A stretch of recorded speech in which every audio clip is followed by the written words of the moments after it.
What have you seen from left tackle in camp? How is Jensen Somerville progressing? What's that battle with Jordan Davis been like? Yeah, it's been good. I think the whole part of camp is figuring out what we're going to be good at.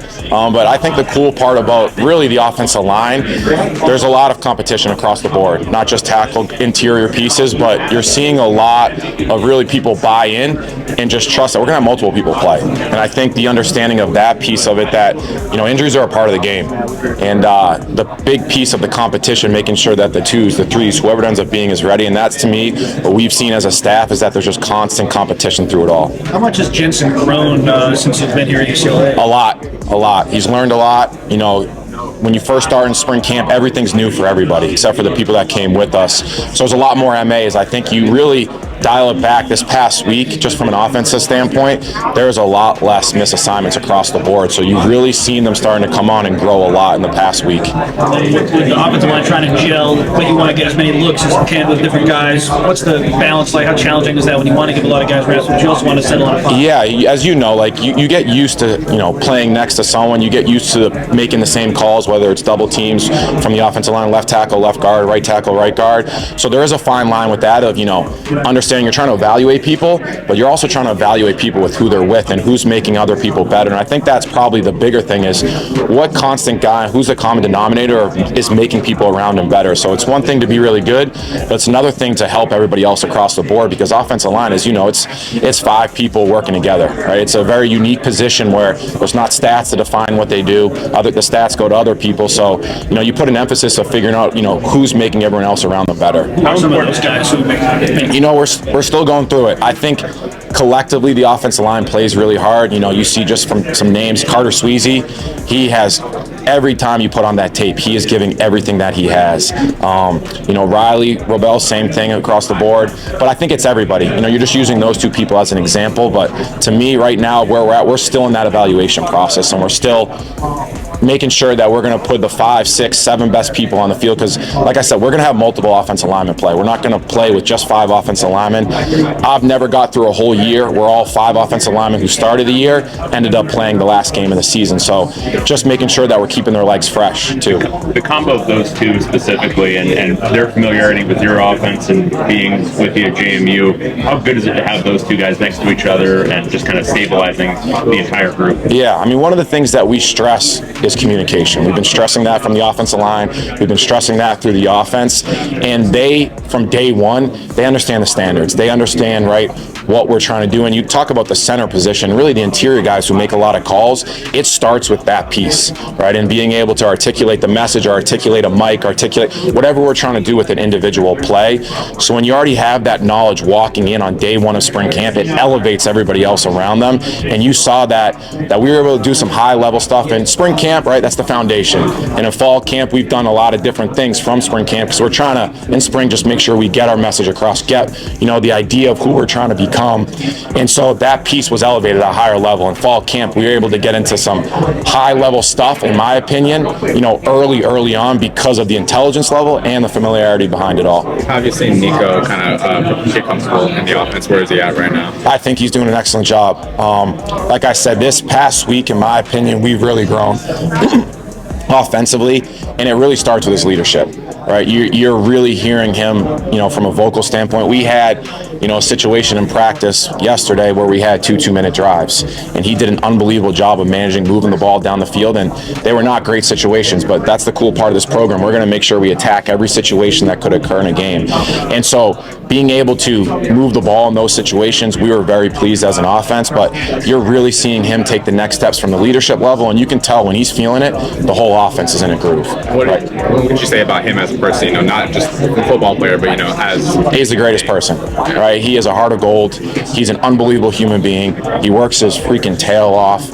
I honestly, God, I mean this, I couldn't think of a bad thing to say about him as a person. He attacks every day, the way he takes notes, the way we were coming in fall camp, we would have a staff meeting 30 minutes before our first meeting early in the day, and he'd come 45 minutes before that, and we'd go through and walk through the script while everyone else was probably in the country still sleeping. But it just goes to show you of how he works, where he wants to be, what he wants to be, the standards that he has for himself. And then, like I said, more importantly, he's just an unbelievable person. How do you balance QB runs versus, obviously maintaining the healthier quarterback? Because I know it's a huge part of your offense, but how do you balance that when you're calling plays? Yeah, it's definitely a fine line, right? It's anytime you can run the quarterback, you have an advantage. You're getting +1 from the number standpoint. But at the same point in time, it's going to depend on also who we are. Right, if we have to run the ball with the quarterback 20 times, that's going to put him in a position, right? Those add up. So it's about keeping the quarterback healthy at the end of the day, and then still giving yourself an advantage. And I think the good part about Nico is he's going to create on his own too, right? So maybe that might limit the number of quarterback runs that you have just on his ability to take off and go and make something, right? And as you know, like this game, how many times you get to stand in a clean pocket, deliver the football? It's not a lot, right? Regardless of offensive line, running backs, protection, that's just the name of the game. And so his ability to create off script, I think, is going to give us a big advantage. What do we see from Harry Lodge, tight end? What can he give you? He's done a great job. Again, he's another person that came in late, right? Was learning the playbook. He was behind everybody else that had been here in the spring and got those spring reps. And now you're starting for someone that's played a lot of football, that understands. He's kind of been in every situation. And we might call something one thing, and at his previous place they call it another thing. In this past really 2 days, you start to see him play at a faster level. You're starting to see him be a lot more comfortable, and he's a big guy, right? He's all of 6'5", I think 250. He has that ability to really line up and be a mismatch from our position of being able to block some bigger defensive ends. Like you just touched on with Nico and the quarterback runs, I mean, he ended up being kind of the main part of the running game last season. How do you see just the offensive line and the existing running back core, that being different and being able to move the ball outside of Nico more often with the runs? Yeah. I mean, you look at our running back room, in my opinion, our running back room we have a lot of good running backs in that room. And the cool part is we have a lot of different running backs that bring different things to the table. And that's what you want.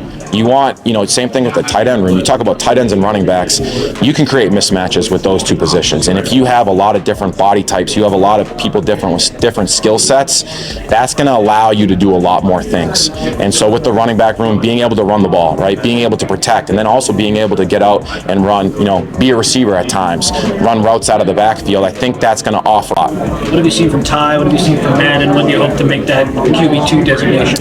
Yeah, I mean, we still have our second scrimmage to come. So there wouldn't be a timeline in terms of where we're at right now. It's still about learning. It's still about trusting the process. It's still about developing each and every single day. But I think they've also done a great job, right? And the biggest thing that we've stressed, just not for Nico, not for Ty, not for Madden, for everybody, is that we need to make sure that we're leaders of the program. And you can see that across the board, right? They're taking ownership when there's mistakes. They're taking ownership when we're doing well and making sure that you give the credit to everybody else. And they've done a great job of leading each individual, whoever they're in with, a great job. And I think, again, those two guys, they offer different things. Everybody does, right? So whoever it is, our job is to put them in a position to be successful. But I like where they've been. Again, this past week, you've really seen a lot of progress in my eyes. How would you rate the physicality of this offensive line? Physical. I rate them. They're a badass group. They're going to bring it every single day. Our practices have been, extremely competitive, and it starts up front. And they know that. Our program knows that. Our offense knows that they are the ones who start everything. And they've done a great job from a practice standpoint of making sure they bring it every single day. And that's going to be an identity, right, of who we are, is the physicality behind them. Going back to quarterback for a second, do you think it's important to have a defined number 2 going into the season, or is that something where you can have a couple of guys still? Our job is to prepare everyone, right? Our job is to develop everybody. I do think that the person who's going to be going in next has to know, right? He has to know of how he prepares and all that. But at the same point in time, we told a story. We were talking to the quarterbacks in spring. When I was a young coach, Kyle Trask was the backup at University of Florida, and he prepared like he was the starter, right? And then when his time came, there was an injury, and he played the rest of that year. Then the next year, he finished 4th in the Heisman voting. And you just talk about that preparation. I think from a mental standpoint, from a communication standpoint, from the coaching staff to the players, it's good to be honest, right, and make sure they know the expectations and standards. But at the same point in time, is that room specifically, and everybody, because injuries are a part, you have to prepare like you're the starter, because it's only going to it's only going to help you in the back end when that is your time. How tough has it been preparing for Cal with all the unknowns over there? Yeah, it's no different from them to us, right? We're all playing a certain play and we're trying to get a certain play to a specific coverage, making sure that coverage exists exactly how we're going to see it.